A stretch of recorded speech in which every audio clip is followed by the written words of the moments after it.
Γεια σας, με λένε. Δεν ξέρω πώς με λένε. Δεν μου έχουν δώσει όνομα. Έχω χάσει τη μαμά μου. Από τότε που με θυμάμαι, είμαι μόνος. Περιπλανιέμαι στους δρόμους του πύργου, στην πλατεία. Θα με αναγνωρίσεις από τα ωραία μου αυτιά.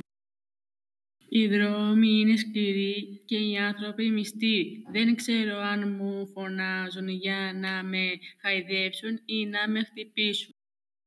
Ξέχασα, μπορεί να έχω όνομα. Κάποιες φορές με φωνάζουν Μούργο ή Κόπρο. Βέβαια όταν με διώχνουν, αλλά δεν ξέρω γιατί με διώχνουν. Εγώ δεν κάνω κακό σε κανέναν.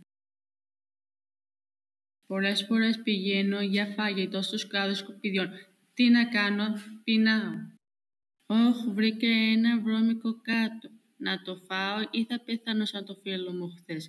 Βέβαια, ποιος θα στεναχωρηθεί για μένα. Ας το φάω. Τι κάνουν αυτοί, πού θα με πάνε. Αυτή η κυρία φαίνεται καλή.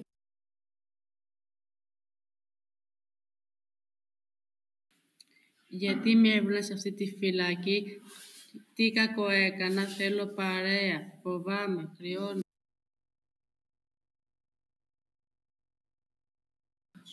Μια οικογένεια. Γεια σου παιδάκι, θέλεις να παίξουμε.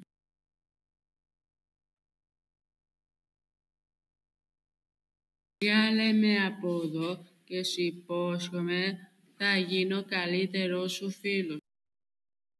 Σε ευχαριστώ.